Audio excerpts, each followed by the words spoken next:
हाँ जी, ये कीमा करेले की रेसिपी है मेरे स्टाइल से। इसे मैंने अपने स्टाइल से बनाया है। उम्मीद है आपको पसंद आएंगे। ये बहुत आसान है, ज़रूर ट्राई कीजिएगा।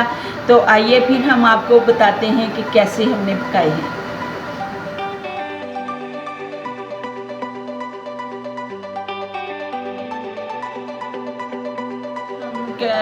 हमारी आज की रेसिपी करेले कीमा है। आज हम करेले कीमा बनाएंगे मेरे स्टाइल से।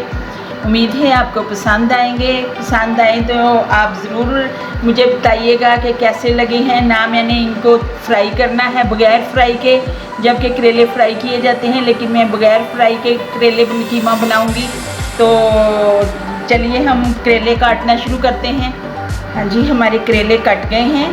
हमने करेलों को धो के बीज निकाल के एक साइड से कट लगा के बीज निकाल के तो हमने इनको गोल स्टाइल से काटा है। ये सारे रिंग स्टाइल से हमने काटे हैं। अब हम इनको खुले पानी में डाल के 1 घंटे के लिए रख देंगे ताकि इनकी कड़वाहट ख़त्म हो जाए।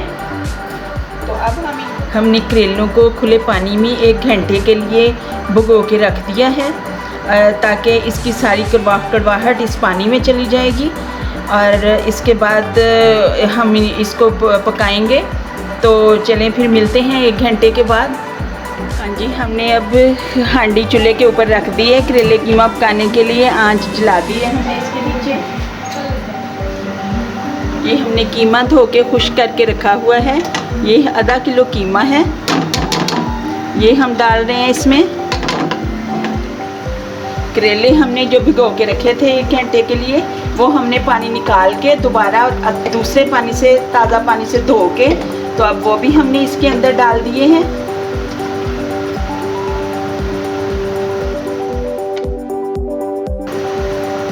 ये हमने प्याज सारे करेलों के डालने के लिए काटी हुई है, लेकिन हम इसमें थोड़ी सी ऐड करेंगे, बाकी फिर बाद में तड़का बनाएंगे तो फिर ऐड करेंगे।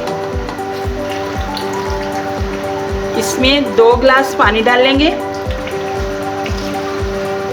2 गिलास हमने इसमें। अब हम इसमें सिंपल मसाले डालेंगे। 1 चम्मच लाल मिर्च, 1 चम्मच नमक थोड़ा ही डालना चाहिए, फिर बाद में टेस्ट के मुताबिक आप नमक ज़्यादा कर सकते हैं। अगर ज़्यादा हो जाए तो फिर मुश्किल होती है। 1/2 चम्मच हल्दी। थोड़ा सा हम इसको पकने देंगे ताकि हम फिर इसके बाद हम इसमें टमाटर ऐड करेंगे कटे हुए। पानी हमारा गर्म हो चुका है। अब इस पॉइंट पे हम 3 से 4 टमाटर इस पॉइंट पे इतने से डालेंगे। बाकी फिर हम बाद में जब हम अलग से तड़का बनाएंगे तो फिर उसमें डालेंगे। इतने हम इसमें डाल रहे हैं। और अब पानी खुश्क होने तक कीमा भी गल जाएगा और करेले भी गल जाएंगे। तब तक हम इसको हांडी में ढक्कन ऊपर दे के तो पकाएंगे, ताकि पानी जब तक खुश्क हो जाए तब तक हम इसको पकाएंगे। करेले कीमा गल गए हैं और पानी बिल्कुल खुश्क हो गया है। तो अब हम इसको दूसरे चूल्हे पे शिफ्ट कर देंगे। चूल्हा बंद करके इधर हम कढ़ाई रखेंगे और आगे प्याज को सौते करेंगे, ताकि इसमें ऑयल रख दी है और उसमें हमने 4 चम्मच ऑयल डाल दिया है उसमें। अब ऑयल गर्म हो जाए तो इसमें हम हरी मिर्च डालेंगे।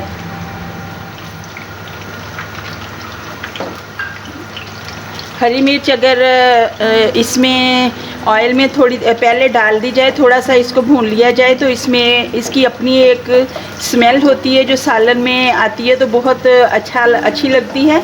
तो इसलिए हरी मिर्च को हम पहले डाल रहे हैं थोड़ी देर। हाँ जी, ये हमारी हो गई है। अब हम इसमें प्याज डालेंगे। ये सारा प्याज, क्योंकि करेलों में ज़्यादा प्याज डाला जाता है, तो हमने बाकी प्याज अब ऐड किया है। वैसे हम इसको हांडी में वैसे भी डाल सकते थे, उसके साथ भी भून सकते थे घी डाल के, लेकिन इस तरह ज़रा हरी मिर्च का अरोमा उसके अंदर आएगा। और इसको अलग थोड़ा सा फ्राई अगर कर लेंगे, हमने ब्राउन नहीं करना, सिर्फ इसको सौते करना है ताकि प्याज नज़र आए। और हमने करेलों में प्याज भी ये लंबी स्टाइल से काटा है, छोटी तरीके से नहीं काटा, ताकि प्याज करेलों में नज़र आए। हमारा प्याज सौते हो गया है। तकरीबन 5-7 मिनट के बाद प्याज हमारा सौते हो गया है।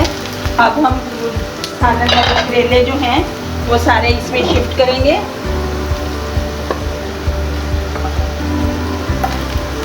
और इसको अच्छी तरह भून लेंगे। अगर हम प्याज पहले इसमें डाल देते जब करेले पका रहे थे, थोड़ा सा हमने डाला था तो ये नज़र ना आता हमें बाद में, प्याज तो मिक्स हो जाता है। तो इसकी लुक इसी तरह ही अच्छी लगती है, ताकि मज़ा अच्छा भी लगता है। प्याज इसमें नज़र भी आए और खड़ा खड़ा मतलब प्याज नज़र आए, अच्छा लगता है। इसमें हम दो नींबू का रस डालेंगे।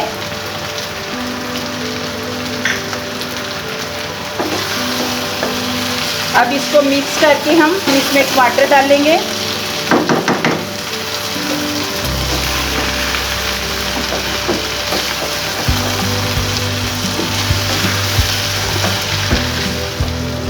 हाँ जी, ये हमारे अब करेलों ने ऑयल छोड़ दिया है और कंप्लीट हो गए हैं। अब हम इसमें धनिया डालेंगे। ये हमारी रेसिपी बिल्कुल तैयार है और मज़ेदार करेले बन गए हैं। अब हम आंच को बंद करते हैं।